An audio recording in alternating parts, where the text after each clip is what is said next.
Olá, povo de Deus! Vamos ao nosso devocional diário.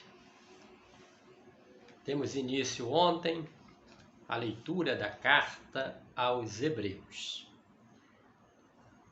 Lemos o capítulo 1 e hoje vamos ler o capítulo de número 2. Do versículo 1 do capítulo 2 ao versículo 4, há uma palavra de exortação.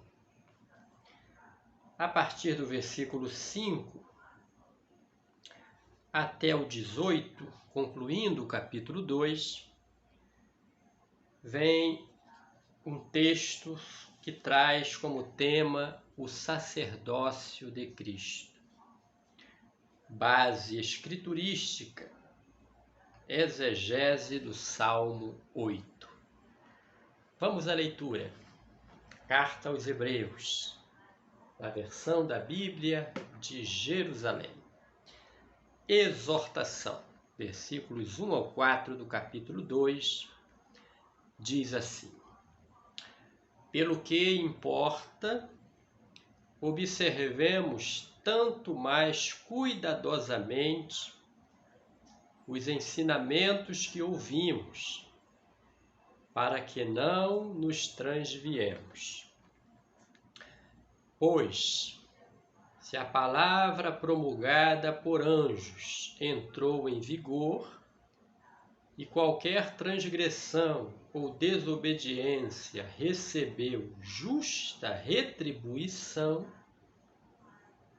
como escaparemos nós, se negligenciarmos tão grande salvação? É dura esta palavra, vou repetir.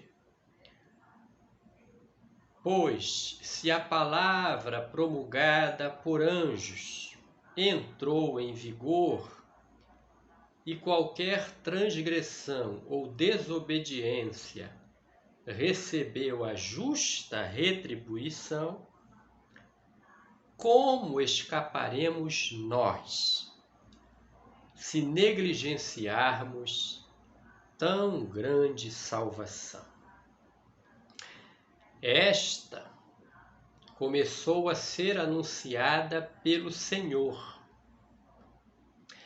Depois foi-nos fielmente transmitida pelos que a ouviram, os apóstolos, testemunhando Deus juntamente com eles, por meio de sinais, de prodígios e de vários milagres, e por dons do Espírito Santo, distribuídos segundo a sua vontade. Então a palavra de exortação, ela começa a dizer: como escaparemos nós, se negligenciarmos tão grande salvação? Muito bem. Aqui é claro que o escritor está se dirigindo a cristãos de origem judaica, que estavam temerosos com a perseguição à igreja e estavam inclinados a voltar aos rudimentos do judaísmo. E aqui a exortação para eles: como vocês escaparão se negligenciarem a salvação que Cristo efetuou por vocês? Olha que palavra para puxar a orelha de todo aquele que está enfraquecendo na fé. Vamos agora à palavra sobre o sacerdócio de Cristo. A base escriturística é a exegese do Salmo 8. Leiamos, diz assim: Não foi a anjos que ele sujeitou o mundo futuro de que falamos. A esse respeito, porém, houve quem afirmasse: que é o homem para que dele te lembres? ou o Filho do Homem para que o visites? E prossegue: fizeste-o por um pouco menor que os anjos, de glória e de honra o coroaste, e todas as coisas puseste debaixo dos seus pés. Se Deus lhe submeteu todas as coisas, nada deixou que lhe ficasse insubmisso. Agora, porém, ainda não vemos que tudo lhe esteja submisso.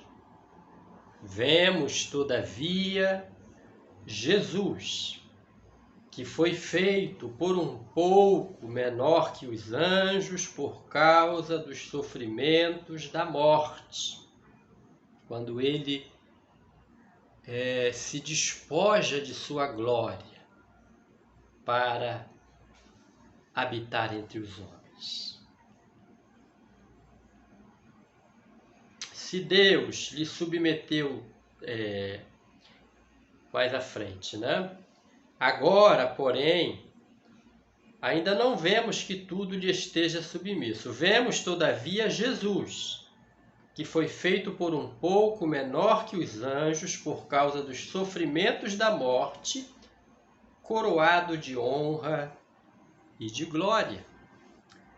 É que pela graça de Deus provou a morte em favor de todos os homens. Tomou o nosso lugar.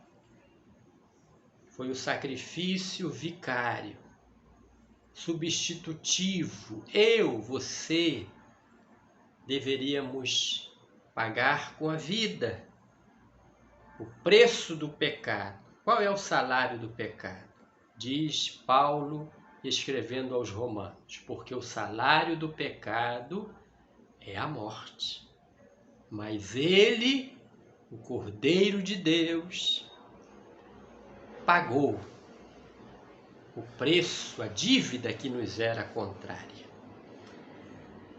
Convinha de fato que aquele por quem e para quem todas as coisas existem, querendo conduzir muitos filhos à glória, levasse à perfeição por meio de sofrimentos o iniciador da salvação deles.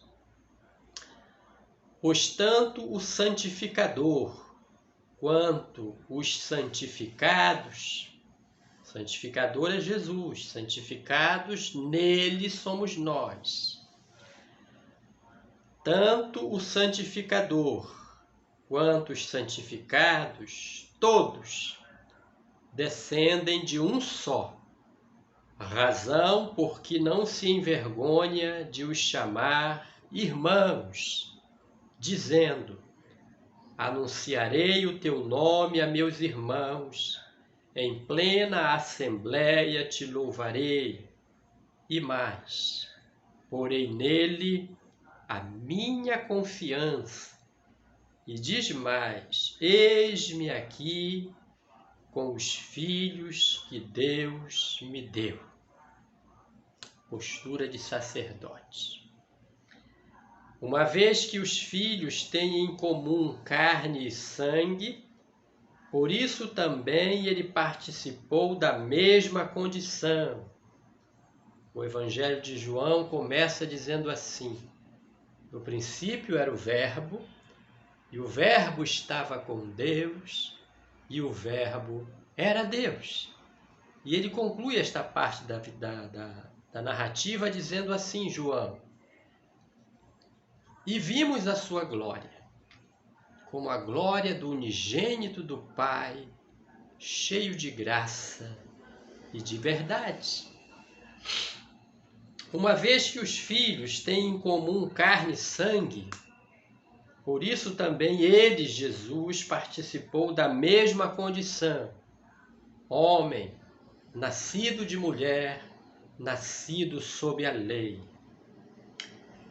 A mesma condição, a fim de destruir pela morte o dominador da morte, isto é, o diabo, e libertar os que passaram toda a vida em estado de servidão pelo temor da morte. Pois não veio ele ocupar-se com anjos, mas sim com a descendência de Abraão. Convinha, por isso, que em tudo se tornasse semelhante aos irmãos, para ser, em relação a Deus, sumo sacerdote, misericordioso e fiel, para expiar assim os pecados do povo. Pois, tendo ele mesmo passado pela prova, é capaz de socorrer os que são provados. Glórias sejam dadas ao Filho de Deus, que pagou o preço da nossa eterna salvação, nos redimiu, expiou os nossos pecados, cravou na cruz a cédula que nos era contrária. O nosso Salvador é também o nosso sacerdote misericordioso e fiel. A Ele a honra, a Ele a glória, a Ele seja todo o louvor. Amém? Seja abençoado com esta porção preciosa de sua palavra, você e sua família. Em nome de Jesus. Amém.